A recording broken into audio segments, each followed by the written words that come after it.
G7 மாநாட்டிற்கிடையே அமெரிக்க அதிபர் ட்ரம்பை சந்தித்த பிரதமர் மோடி மேற்காசிய அமைதி முயற்சிகளுக்கு தனது பாராட்டுக்களை தெரிவித்துள்ளார். ஹார்முஸ் நீரிணையை திறந்து வைப்பதன் அவசியம் மற்றும் இந்திய கடல்சார் பணியாளர்களின் பாதுகாப்பு குறித்து இரு தலைவர்களும் ஆலோசித்தனர். உலக பொருளாதாரத்திற்கு மிகவும் முக்கியத்துவம் வாய்ந்த ஹார்முஸ் நீரிணையை எப்போதும் திறந்த நிலையில் வைத்திருக்க வேண்டும் என பிரதமர் மோடி வலியுறுத்தியுள்ளார். சர்வதேச கடல் பகுதியில் கப்பல் போக்குவரத்திற்கான சுதந்திரம் முழுமையாக உறுதி செய்யப்பட வேண்டும் என்றும் தெரிவித்துள்ளார்.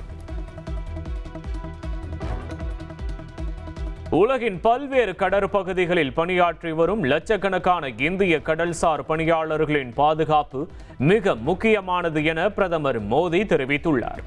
ஈரானுடனான அமைதி ஒப்பந்தத்தில் இந்திய பணியாளர்களின் பாதுகாப்பு முழுமையாக உறுதி செய்யப்பட்டு அதற்கு முன்னுரிமை அளிக்கப்பட வேண்டும் என்றும் வலியுறுத்தியுள்ளார்.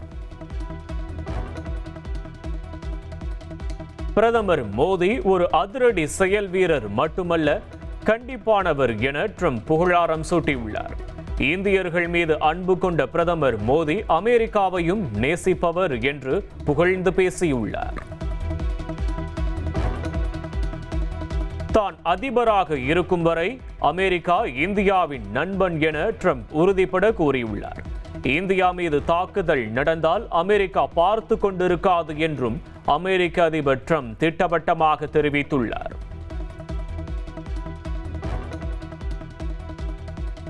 பிரதமர் மோடியின் கீழ் மேற்காசியாவில் இந்தியாவின் பங்கு மிக முக்கியமானது என ட்ரம்ப் தெரிவித்துள்ளார். வேலைவாய்ப்பு துறையில் இந்தியாவுடன் அமெரிக்காவுக்கு சிறந்த உறவு உள்ளதாகவும் கூறியுள்ளார். 4 மாதங்களில் கச்சா எண்ணெய் விலை பழைய நிலையை எட்டும் என ட்ரம்ப் நம்பிக்கை தெரிவித்துள்ளார். ஈரானுடனான ஒபாமாவின் மோசமான ஒப்பந்தத்தை தான் ரத்து செய்ததால் அணு ஆயுதம் இல்லாத ஈரானை காணப்போகிறோம் என்றும் பெருமிதம் தெரிவித்துள்ளார். தவேக அரசின் முதல் சட்டப்பேரவை கூட்டத்தொடர் ஆளுநர் உரையுடன் வியாழக்கிழமை தொடங்குகிறது. பிற்பகலில் நடைபெறும் அலுவல் ஆய்வுக்குழு கூட்டத்தில் கூட்டத்தொடரை எத்தனை நாட்கள் நடத்தலாம் என்பது குறித்து ஆலோசிக்கப்படும். சட்டப்பேரவை நடைமுறை குறித்து சென்னை கலைவாணர் அரங்கில் நடந்த புதிய சட்டமன்ற உறுப்பினர்களுக்கான புத்தாக்க பயிற்சி நிறைவு பெற்றது. பயிற்சி நிறைவு நிகழ்ச்சியில் முதலமைச்சர் விஜய் மற்றும் அமைச்சர்கள் பங்கேற்றனர்.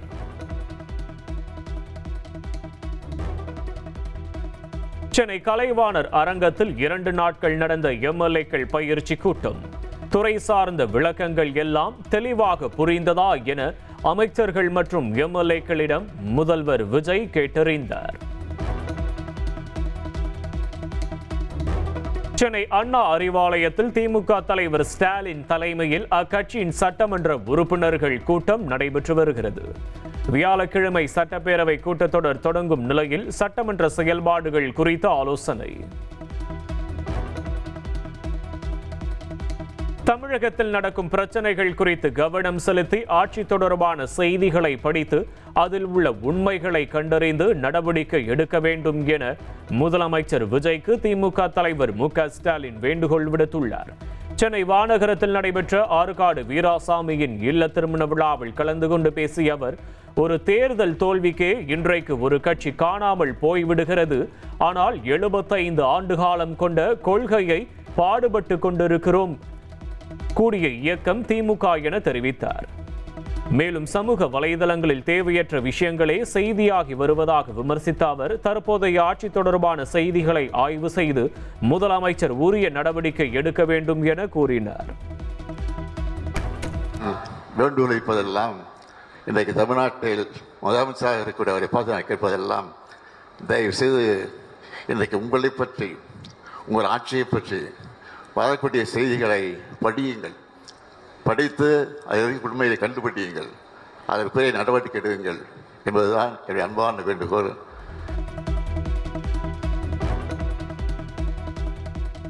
தமிழகத்தில் அரசு பேருந்து கட்டணத்தை உயர்த்துவது குறித்து எந்த கொள்கை முடிவும் எடுக்கவில்லை என்று போக்குவரத்து துறை விளக்கமளித்துள்ளது. பேருந்து கட்டணம் விரைவில் உயர்த்தப்படலாம் என சமூக வலைதளங்களில் தகவல் பரவிய நிலையில் மறுப்பு தெரிவிக்கப்பட்டுள்ளது. போக்குவரத்து கழகங்களை மேம்படுத்த ஓராண்டு, 3 ஆண்டு, 5 ஆண்டு திட்டங்கள் குறித்து முதலமைச்சர் விஜய் ஆலோசனை மேற்கொண்டார். பயணிகளுக்கு ஸ்மார்ட் கார்டு முறை மற்றும் போக்குவரத்து தொழிலாளர் பிரச்சனைகளுக்கு தீர்வு காண அதிகாரிகளுக்கு அவர் அறிவுறுத்தியுள்ளார்.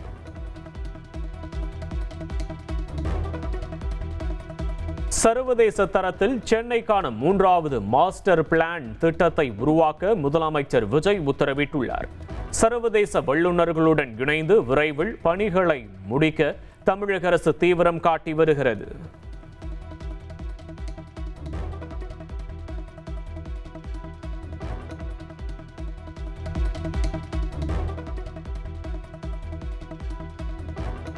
தமிழக இடைத்தேர்தலில் யாருடன் கூட்டணி என்பதை வரும் 27ஆம் தேதி நடக்கும் மதிமுக பொதுக்குழுதான் முடிவு செய்யும் என வைகோ கூறியுள்ளார். முதலமைச்சர் விஜய் தலைமையிலான அரசு கமிஷன், கரப்ஷன் இல்லாத அரசு என்று தாவேக ஆட்சியை வைகோ பாராட்டியுள்ளார். பொதுக்குழு சகல கோணத்திலும் இது பற்றி கருத்துக்கள் பரிமாறப்பட்டு அங்கு என்ன நிலைப்பாடு என்பது அங்குதான் முடிவு தெரியும். இந்த அரசு அமைந்ததிலிருந்து கமிஷன் என்ற பேச்சுக்கு இங்கே இடமில்லை. அது ஒரு மக்களுக்கு மனதை குளிர்விக்கக்கூடிய ஒரு ஆரோக்கியமான நிர்வாகம். கமிஷன், கரப்ஷன் என்ற சொற்களுக்கு இடமில்லாமல் யோசப் விஜய் அவர்களின் அரசு இயங்குகிறது என்பது என்னுடைய கருத்து. 4 அதிமுக எம்எல்ஏக்களின் ராஜினாமாவை ஏற்ற சபாநாயகரின் உத்தரவுக்கு எதிராக அதிமுக கொறடா அக்ரி கிருஷ்ணமூர்த்தி தொடர்ந்த வழக்கு. இடைத்தேர்தல் நடத்த எதிர்ப்பு தெரிவிக்கப்பட்ட நிலையில் இடைக்கால தடை விதிக்க சென்னை உயர்நீதிமன்றம் மறுப்பு தெரிவித்துள்ளது. அதிமுக எம்எல்ஏ பதவியை ராஜினாமா செய்துவிட்டு தாவேகாவில் இணைந்த சத்யபாமா சபாநாயகர் ஜேசிடி பிரபாகரை நேரில் சந்தித்து விளக்கமளித்தார். ராஜினாமா குறித்து 7 நாட்களில் விளக்கமளிக்க சபாநாயகர் நோட்டீஸ் அனுப்பியிருந்த நிலையில் இந்த சந்திப்பு நடைபெற்றது.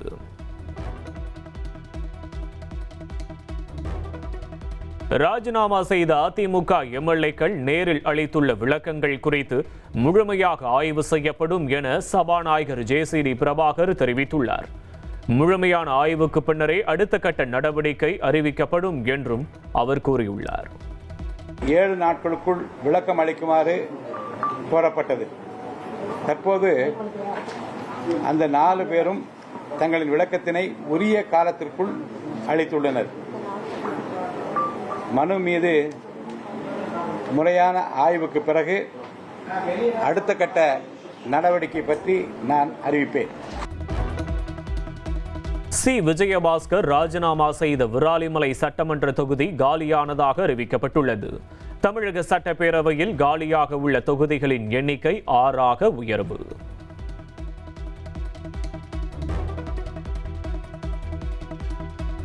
வி த லீடர்ஸ் இயக்கம் மக்களுக்கானது, அரசியலுக்கானது அல்ல என்று அண்ணாமலை தெரிவித்துள்ளார். இயக்கத்தில் சேர பாஜகவினர் உட்பட யாரையும் தான் வற்புறுத்தவில்லை என்றும் அவர் கூறியுள்ளார். எல்லோருக்கும் என்னுடைய அன்பான வேண்டுகோள், let us be very clear why we are part of this people's movement. நாம people movement எதுக்காக நாம இருக்கோம்? நமக்கு பாசிட்டிவ் பாலிடிக்ஸ், பாசிட்டிவ் சேஞ்ச் நமக்கு வரும். பிரசிடென்ட் எப்ப பேசணும், என்ன பேசணும் பேசுவோம். அவங்களுக்கு என்ன சொல்லணும் நம்ம சொல்லுவோம். எல்லாத்துக்கிட்டே போய் நம்ம சண்டை போட்டு எதிரி கட்சிகள் வேண்டாங்க. இன்னைக்கு நம்ம ஆளுங்கட்சி கிடையாது, நம்ம எதிர்கட்சி கிடையாது, நம்ம ரெண்டுமே. நாம இன்னைக்கு ஒரு அரசியல் இயக்கம், political movement, people's movement, political party of India. நடிகர் ரஜினிகாந்தை சந்தித்ததில் எந்த அரசியலும் இல்லை என்று பாஜக மாநில தலைவர் நயினார் நாகேந்திரன் தெரிவித்துள்ளார்.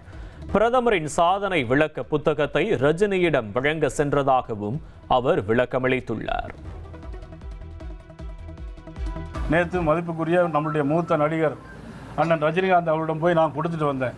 வேறு அரசியல் எதுவுமே நாங்கள் பேசவும் இல்லை. ஒரு வால் போஸ்டில் திரு ரஜினிகாந்த் அவருடைய படம் இருந்தது. அதை பார்த்து விட்டு அவரே என்னை எதிலும் ஈடுபடுத்தக்கூடாதுன்னு என்னைய சொல்லிவிட்டார்.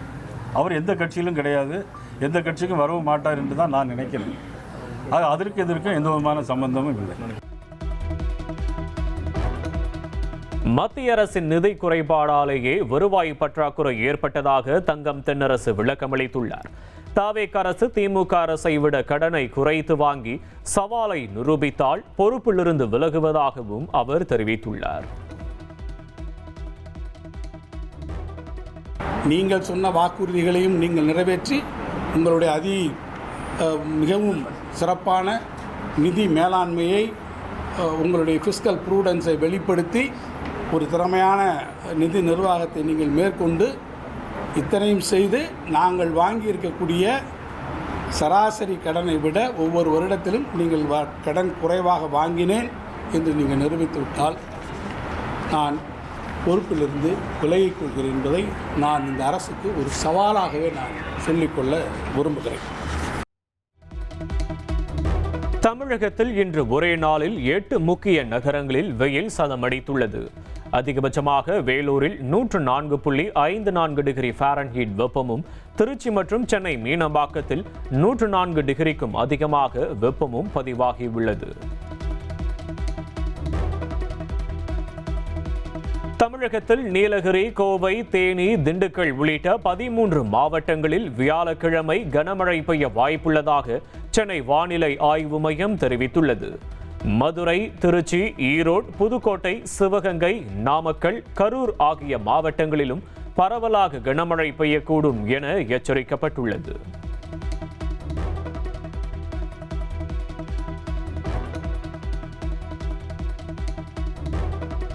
தீயணைப்புத்துறை ஆணைய தலைவர் சங்கர் ஜிவால் மற்றும் 3 உறுப்பினர்கள் தங்களது பதவிகளை அதிரடியாக ராஜினாமா செய்துள்ளனர்.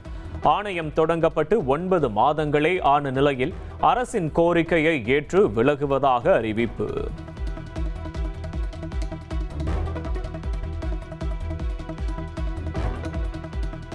சீருடை பணியாளர் தேர்வாணைய வாரிய தலைவராக நியமிக்கப்பட்டிருந்த ஓய்வு பெற்ற டிஜிபி சுனில்குமார் தனது பதவியை ராஜினாமா செய்துள்ளார். புதிய அரசு கேட்டுக்கொண்டதால் காவல்துறை ஆணையங்களில் நியமிக்கப்பட்ட ஓய்வு பெற்ற அதிகாரிகள் அடுத்தடுத்து தங்களது பதவிகளை ராஜினாமா செய்து வருகின்றனர்.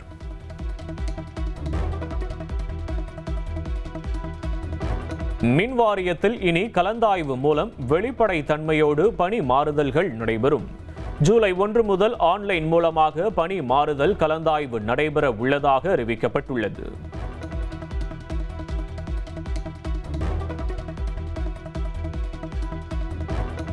எழுத்து தேர்வு இல்லாத நேரடி நியமனம் என பரப்பப்படும் டிரான்ஸ்கோ ஆட்சேர்ப்பு விளம்பரம் முற்றிலும் போலியானது என தமிழ்நாடு மின் தொடரமைப்பு கழகம் தெரிவித்துள்ளது. போலி அறிவிப்புகளை நம்பி பொதுமக்கள் யாரும் பணம் கொடுத்து ஏமாற வேண்டாம் என்றும் அறிவுறுத்தப்பட்டுள்ளது.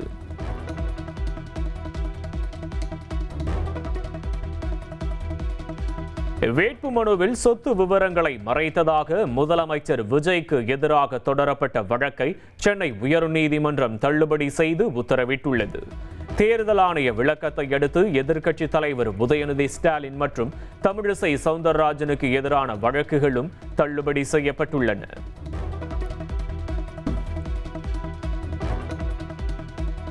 சென்னை உயர்நீதிமன்றத்தின் 55வது தலைமை நீதிபதியாக பொறுப்பேற்றுள்ள சுஷ்ருத் அரவிந்த் தர்மாதிகாரி உடன் முதலமைச்சர் விஜய் சந்திப்பு.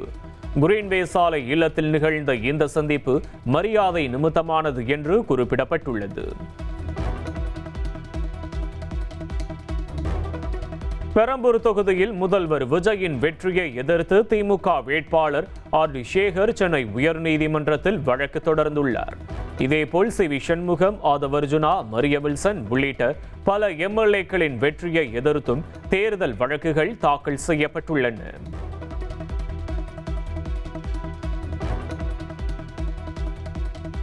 நீட் வினாத்தாள் கசிவு விவகாரத்தில் தற்காலிக தடையை எதிர்த்து டெலிகிராம் செயலி தரப்பில் மனு தாக்கல் செய்யப்பட்டுள்ளது.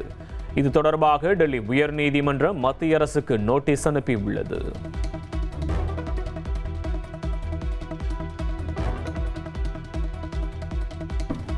நீட் வினாத்தாள் கசிவை தடுக்க டெலிகிராம் செயலியை முடக்குவது திருடனை பிடிக்காமல் வீட்டை பூட்டுவதற்கு சமம் என ராகுல் காந்தி சாடியுள்ளார். லட்சக்கணக்கான மாணவர்கள் படிப்புக்கு நம்பியிருக்கும் செயலியை தடுப்பதை விடுத்து அரசு நிழலில் வளரும் மாஃபியாக்கள் மீது நடவடிக்கை எடுக்க அவர் வலியுறுத்தியுள்ளார்.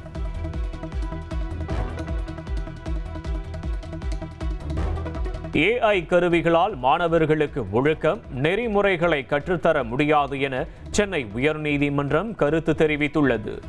ஆன்லைன் வகுப்புகள் நேரடி கற்றலுக்கு மாற்றாகாது என்றும் வகுப்பறை பாடங்களே சிறந்த வழக்கறிஞர்களை உருவாக்கும் என்றும் நீதிபதிகள் குறிப்பிட்டுள்ளனர்.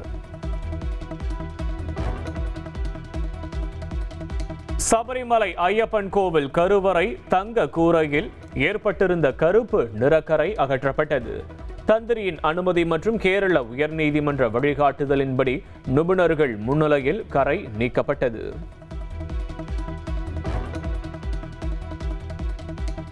சென்னையின் புகழ்பெற்ற பச்சையப்பன் கல்லூரிக்கு தமிழக அரசு கோஎட் அந்தஸ்து வழங்கி அதிகாரப்பூர்வமாக அரசாணை வெளியிட்டுள்ளது. இதன் மூலம் 184 ஆண்டுகள் பழமையான வரலாற்று சிறப்புமிக்க இக்கல்லூரி நடப்பாண்டு முதல் இருபாலர் பயிலும் கல்லூரியாக மாறுகிறது. பிரான்சின் ஈவியா நகரில் நடக்கும் G7 உச்சி மாநாட்டில் 2வது நாளாக பிரதமர் மோடி பங்கேற்றுள்ளார். மாநாட்டில் பல்வேறு உலக நாடுகளின் தலைவர்களை பிரதமர் மோடி நேரில் சந்தித்து கலந்துரையாடினார்.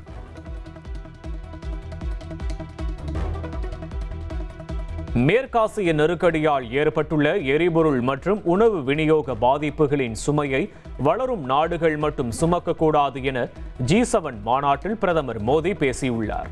பொருளாதார உறுதித்தன்மையை காக்க சர்வதேச நிதி நிறுவனங்கள் உதவ வேண்டும் என்றும் உலகளாவிய திறன் கூட்டமைப்பை உருவாக்க வேண்டும் என்றும் அவர் அழைப்பு விடுத்துள்ளார். ஹார்முஸ் நீரிணையை திறப்பது தொடர்பாக அமெரிக்க அதிபர் டிரம்ப் எட்டியுள்ள அமைதி ஒப்பந்தத்திற்கு G7 நாடுகள் வரவேற்பு தெரிவித்துள்ளனர். அதே வேளையில் ரஷ்யா மீதான பொருளாதார தடைகளை வலுப்படுத்த போவதாகவும் கூட்டறிக்கையில் குறிப்பிட்டுள்ளனர்.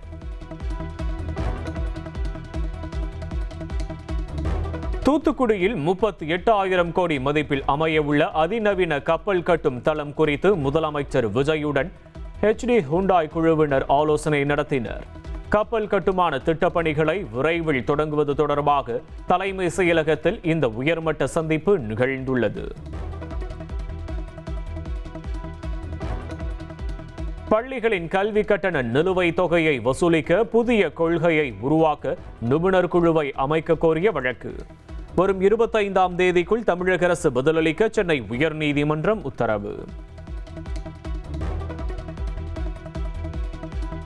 கோயில் வளாகங்களில் உள்ள பூஜை பொருட்கள் கடைகளில் விலை பட்டியலை கட்டாயம் காட்சிப்படுத்த வேண்டும் என்று இந்து சமய அறநிலையத்துறை அமைச்சர் ரமேஷ் உத்தரவிட்டுள்ளார். கோயில் வளாக கடைகளில் தரமான பொருட்களை மட்டுமே விற்க வேண்டும், அரசிடம் அனுமதி பெறாத எந்த பொருட்களையும் விற்கக்கூடாது என்றும் அவர் அறிவுறுத்தியுள்ளார். நடிகை கௌதமி அளித்த சொத்து அபகரிப்பு புகார் தொடர்பாக அமலாக்கத்துறை சோதனை. அழகப்பன் மற்றும் அவரது குடும்பத்தினர் மீது பதியப்பட்ட வழக்கின் அடிப்படையில் சென்னை மற்றும் மதுரையில் 6 இடங்களில் அமலாக்கத்துறை அதிகாரிகள் சோதனை நடத்தி வருகின்றனர். தூத்துக்குடி துறைமுகத்தில் ஓய்வு பெற்ற ஊழியர்களின் வாரிசுகள் என போலி ஆவணம் தயாரித்து ரூபாய் 4.51 கோடி பென்ஷன் மோசடி.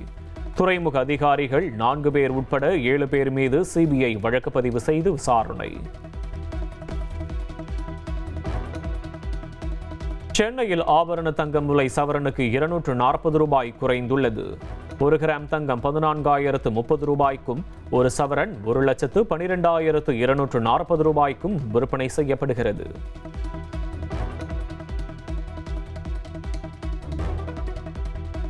ஐம்பத்தைந்து ஆண்டுகால தமிழ்நாடு கோழி பண்ணை வரலாற்றில் நாமக்கல் மண்டலத்தில் முட்டை விலை புதிய உச்சம் தொட்டுள்ளது. பண்ணை கொள்முதல் விலை ஒரே நாளில் 5 காசுகள் அதிகரித்து 6 ரூபாய் 45 காசுகளாக நிர்ணயம் செய்து தேசிய முட்டை ஒருங்கிணைப்பு குழு அறிவித்துள்ளது.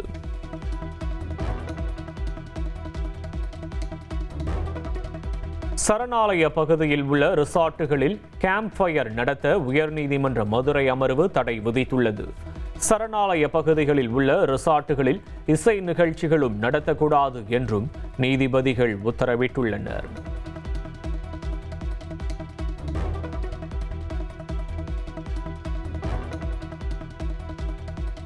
அரக்கோணம் ரயில் நிலைய சீரமைப்பு பணிகள் காரணமாக புதன்கிழமை முதல் வரும் 26ஆம் தேதி வரை ரயில் சேவைகளில் மாற்றங்கள் செய்யப்பட்டுள்ளன.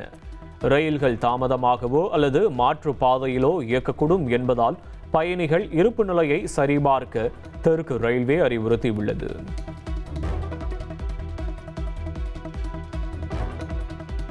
திருச்செந்தூர் முருகன் கோயிலில் வரும் ஜூலை 1ஆம் தேதி முதல் செல்போன் பயன்பாட்டிற்கான தடை தீவிரப்படுத்தப்படும் என அறிவிக்கப்பட்டுள்ளது. உயர்நீதிமன்ற உத்தரவின்படி பக்தர்கள் தங்களின் செல்போன்களை பாதுகாக்க கோவில் நிர்வாகம் சார்பில் தனியாக வைப்பிடங்கள் நிறுவப்பட்டுள்ளன.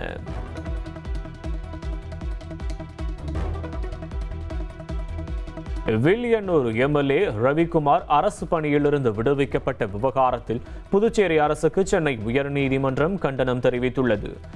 எம்எல்ஏவுக்கு அளிக்கப்பட்ட சலுகையை சாதாரணமாக எடுத்துக்கொள்ள முடியாது என கூறி 2 வாரத்திற்குள் விளக்கமளிக்க உத்தரவிடப்பட்டுள்ளது.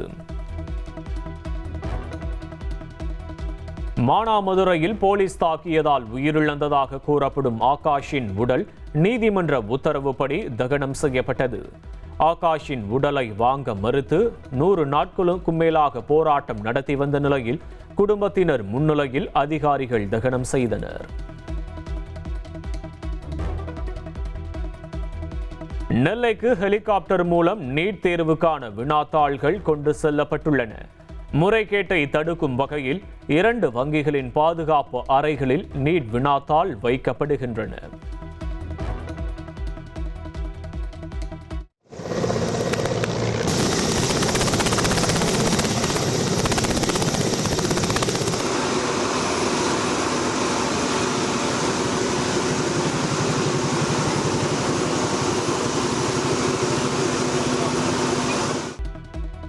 பிரான்சில் G7 மாநாட்டிற்கு இடையே ஐக்கிய அரபு அமீரக அதிபருடன் பிரதமர் மோடி சந்திப்பு.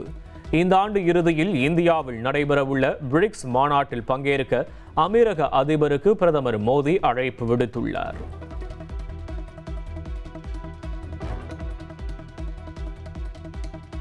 பிரான்சில் G7 மாநாட்டின் குழு புகைப்படத்தின் போது இத்தாலி பிரதமர் மெலோனி மற்றும் இந்திய பிரதமர் மோடி இடையே நடந்த சுவாரஸ்யமான உரையாடல் சமூக வலைதளங்களில் வைரலாகி வருகிறது. பிரதமர் மோடியிடம் பேசிய மெலோனி தங்களின் மெலோடி வீடியோ வைரலானதை நினைவு கூர்ந்து நாம் தாம் இன்ஸ்டாகிராமில் மிகவும் பிரபலமான ஜோடி என நகைச்சுவையாக தெரிவித்தார்.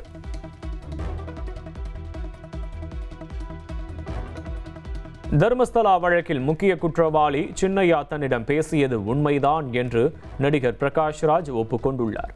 சின்னையா கூறிய தகவல்களை எஸ்ஐடி அதிகாரியிடம் தெரிவித்ததாகவும் இந்த சதியில் தர்மஸ்தலாவை அவமதிக்கும் நோக்கம் தனக்கு இல்லை என்றும் விளக்கமளித்துள்ளார்.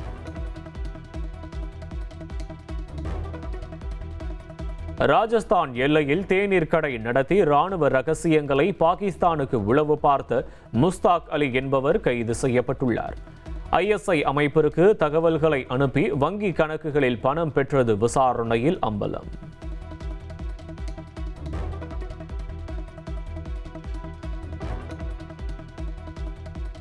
ஜார்க்கண்ட் மாநிலம் ராஞ்சியில் உள்ள RSS அலுவலகம் மீது மர்ம நபர்கள் பெட்ரோல் குண்டுகளை வீசிய சம்பவம் அதிர்ச்சியை ஏற்படுத்தியுள்ளது.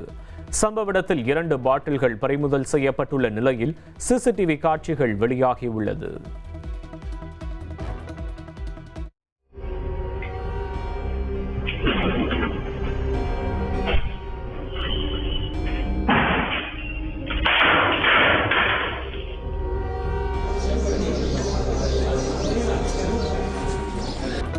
உலகக்கோப்பை கால்பந்து போட்டிகள் மீதான ஆர்வம் உச்சத்தில் இருக்கும் சூழலில் மெக்சிகோவில் மெர்லின் என்ற வளர்ப்பு வாத்து ரசிகர்களின் செல்ல பிரபலமாக மாறியுள்ளது. மெக்சிகோ அணியின் ஜெர்சி அணிந்த மெர்லின் ஒரு நிகழ்வில் தனது மூக்கால் மெக்சிகோ கொடியை தேர்வு செய்த வீடியோ சமூக வலைதளங்களில் வைரலானது. தொடர்ந்து மெக்சிகோ அணியின் ஜெர்சி அணிந்து தத்தி தத்தி தெருக்களில் நடக்கும் காட்சிகள் ரசிகர்களால் கொண்டாடப்பட்டு வருகிறது. மேலும் மெர்லினுக்கு கிடைத்த இந்த மாபெரும் வரவேற்பு தங்களுக்கே ஆச்சரியமாக இருப்பதாக அதன் உரிமையாளர் தெரிவித்துள்ளார். தமிழக முதல்வர் விஜயை அவரது நீலாங்கரை இல்லத்தில் நடிகை சமந்தா நேரில் சந்தித்துள்ளார். முதல்வர் விஜயின் புதிய அரசியல் பயணம் பெரும் வலிமையையும் ஞானத்தையும் துணிவையும் தர வேண்டும் என சமந்தா வாழ்த்தியுள்ளார். ஆப்கானிஸ்தானுக்கு எதிரான ஒருநாள் கிரிக்கெட் போட்டியில் இந்திய அணி 170 ரன்கள் வித்தியாசத்தில் வெற்றி பெற்றுள்ளது. 403 ரன்கள் என்ற இமாலய இலக்கை நோக்கி ஆடிய ஆப்கானிஸ்தான் 232 ரன்களுக்கு அனைத்து விக்கெட்டுகளையும் இழந்து சுருண்டது. சர்வதேச கிரிக்கெட் போட்டிகளில் 7000 ரன்கள் என்ற வரலாற்று மைல்கல்லை இந்திய அணியின் நட்சத்திர வீரர் சுப்மன் கில் கடந்துள்ளார். இதேபோல் ஒருநாள் கிரிக்கெட் போட்டிகளில் அதிவேகமாக 1000 ரன்களை கடந்த 4வது இந்திய வீரர் என்ற பெருமையை இஷான் கிஷன் பெற்றுள்ளார்.